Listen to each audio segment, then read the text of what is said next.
Here are the things you've got to have a handle on before setting out. 1. Figuring out where you want to go. 2. Getting cheap flights and transportation. 3. Packing a pragmatic bag. 4. Lodging. 5. Eating cheaply.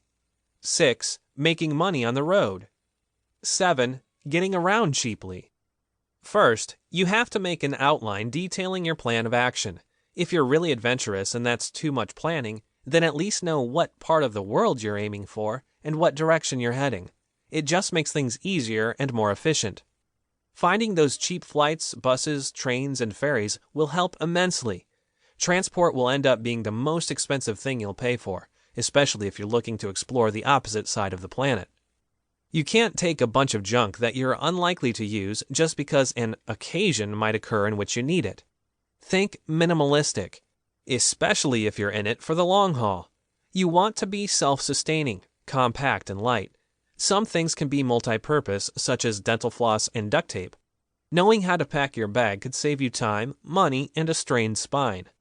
Of course, lodging is very important. You need to know where you're staying. And again, if you're so adventurous that you roll into town at high noon with no place in mind, that's great.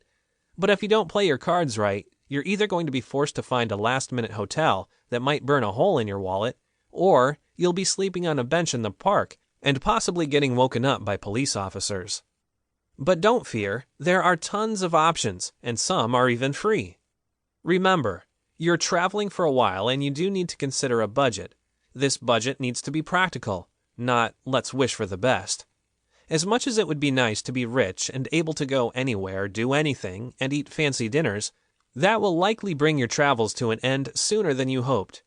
There are endless options to sleep and eat well but cheap, keeping you fueled for your activities. Having a plan B is always a good idea. Let's say you save up a ton of money and you're actually ready for your trip, but halfway through something happens and you need emergency funds. A few transactions later, and you're crying the blues, stuck in a 3-walled metal stilt house in Laos with no money to get home. Well, you can always make money. Finally, you'll want to find alternatives to taxis. There are other, far cheaper ways for you to get around a city and actually get to know it a little better.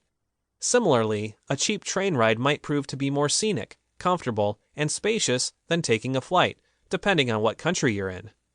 With these steps and recommendations, all it takes is a little planning and you'll be on your way to an entirely new place, one you never thought you'd be heading to, and you'll be doing it the right way.